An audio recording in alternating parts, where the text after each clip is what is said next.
In the corner of the Snapchat, there is a person pressed up like this, leaning against a window. If I seen that, bro, I would be scared, but I'll also think, yo, is bro trying to smash? Why is he like bent over like that? In victim position. The scariest Snapchats people have ever received. Snapchat has become a staple in today's social media world. It's a convenient way to contact friends and keep in touch with people.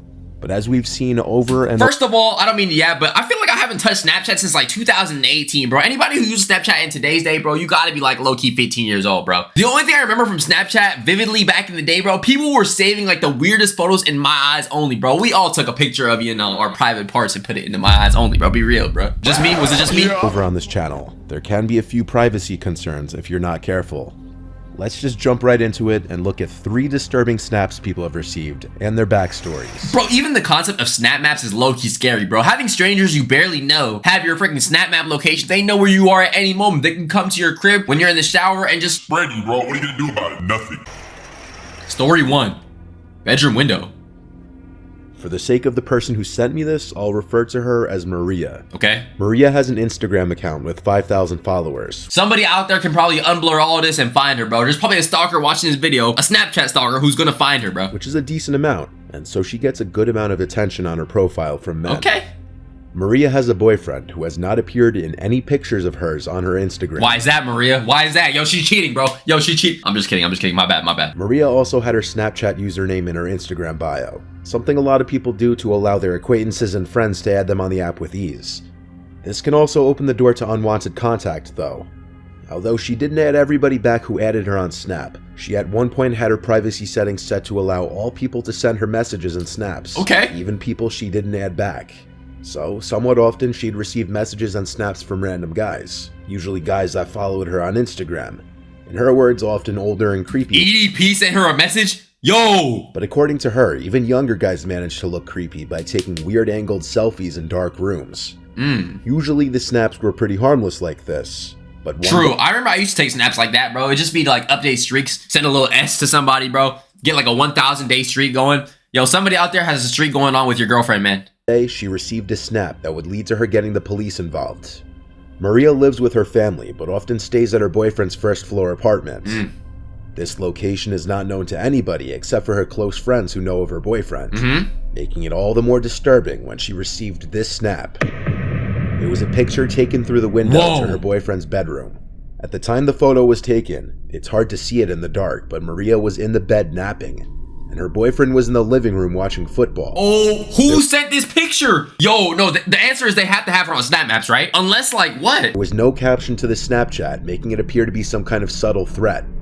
Wait, okay, to be fair though, hold on, bro. This could just be any random bedroom though, bro. Like, you can't even see, like, the angles. Like, where even is she, bro? There's no, like, bro, it's just straight darkness. Brief intermission. If you're enjoying today's video so far, please make sure you smash the subscribe button. We're on the road to 90,000 subscribers. Thank you very much. Didn't open the snap until much later in the night while going through snaps she'd received from various people she didn't know.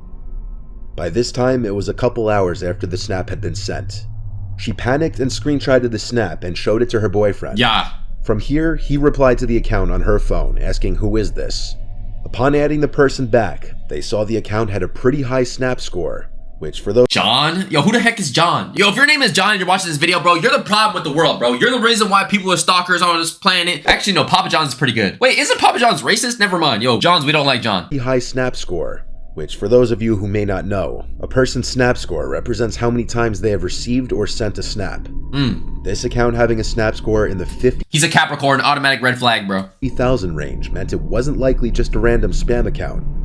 The person replied, John, LOL. Maria's boyfriend replied back, we're calling the police. And John replied, okay, cool, let me know if you need help calling. Yo, he's trolling, bro. Yo. Okay, this is not funny. This is actually very scary. This can happen to anyone. After this, the account blocked her, and the couple were left to wonder who this person was. Damn. A search through Maria's Instagram followers turned up multiple Johns, but with no last name on the account, it would simply be a guess. And his name is Ha LMAO, bro. Is it crazy to assume that he's like some type of Hispanic, bro? Because he put Ja, maybe. As to who it could be.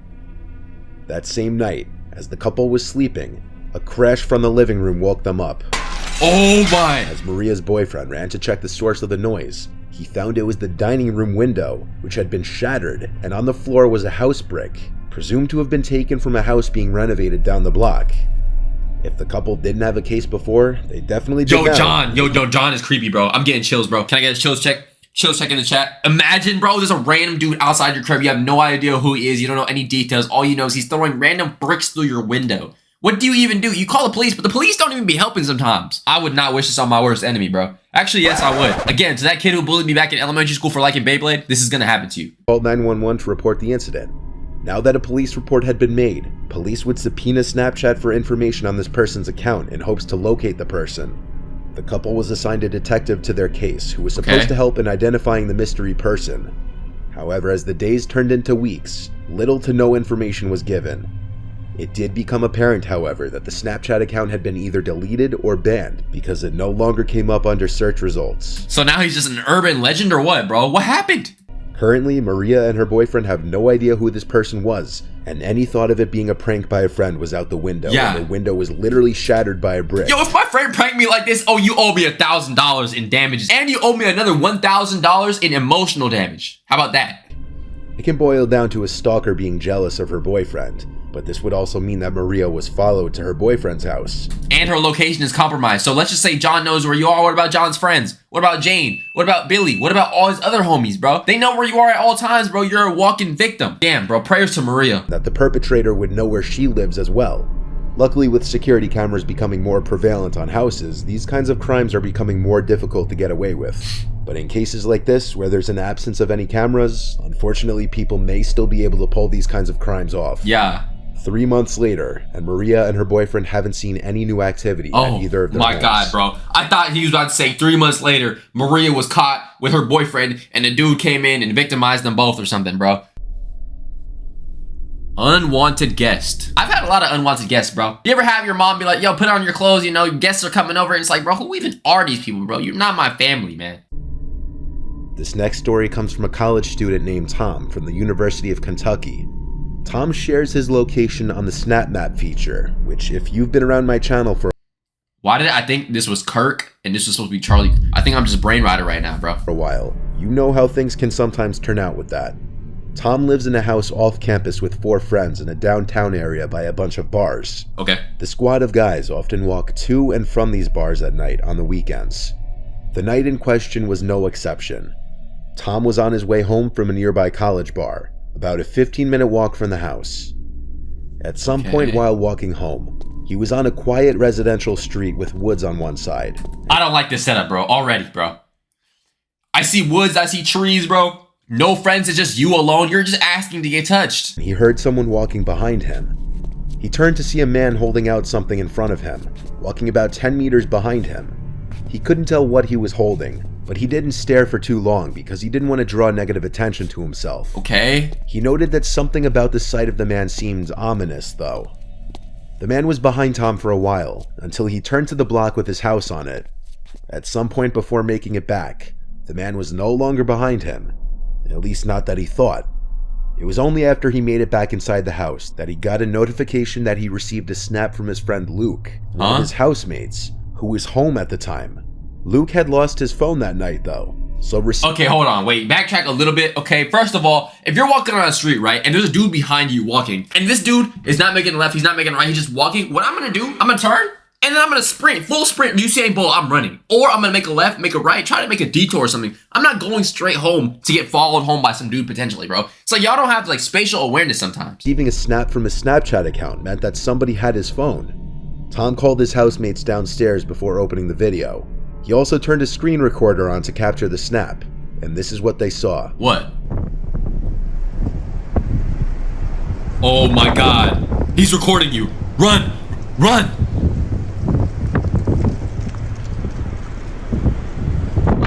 Damn, it's windy. It's windy as hell. You saw that trash can? The snap was a video of Tom walking down the street towards his house.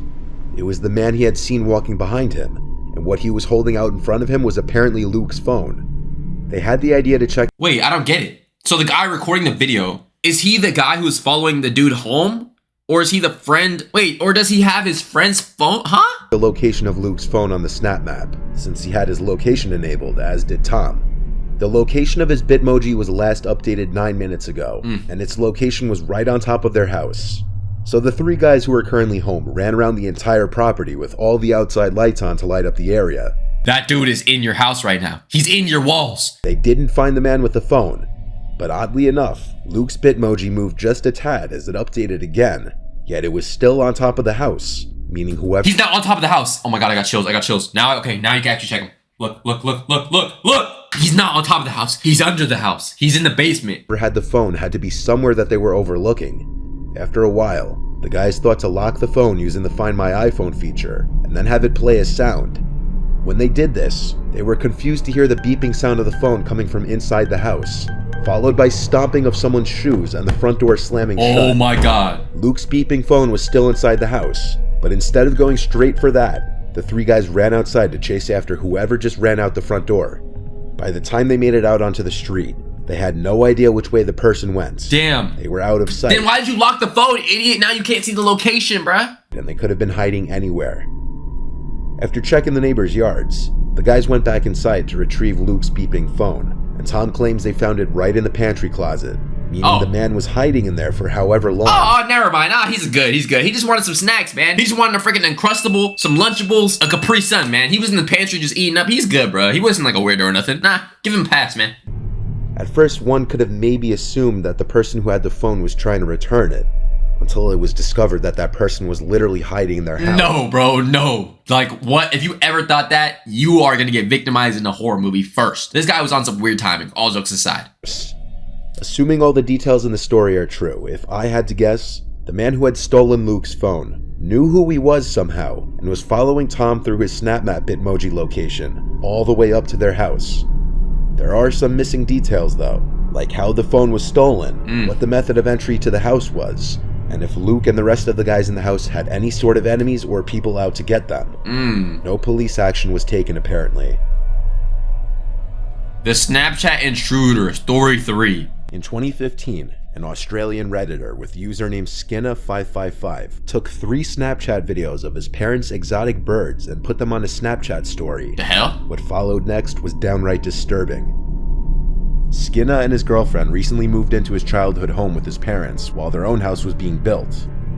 Skinna's parents owned 3 Australian parrots, and one night while he was home alone, he uploaded 3 Snapchat stories showing off the birds, since many people always asked about the birds. Okay. So the first one of my parents' little birds is this little guy. It is little Oh, look at him. He looks so cuddly. I want to touch him. Leo. He's a cockatiel. Cockatiel? The second little bird of my parents is a rainbow lorikeet. His name is Oliver. Oliver, okay. And there he is. Shout out to Oliver. And here I am with my good little mate, Puffin. So where does this get dark? Are the birds gonna, like, get eaten? Are we cooking chicken tonight? About 15 minutes after uploading the videos to his story, Skinna receives a text from one of his friends. And at the bottom of it, it says, What is this? Snapchat? Bro, what is this 1935 prehistoric texting service, bro? What kind of phone does he have? A Google Pixel? "By the way, what was that in the window behind you in the last one?" What was it? I didn't miss it. I missed After it. seeing this text, he went to rewatch the clips a couple of times and opened them on his computer to get a larger and clearer view of the videos. In the last snap, it almost appears as if someone is at the door, looking in with their hands cupped Where? against it.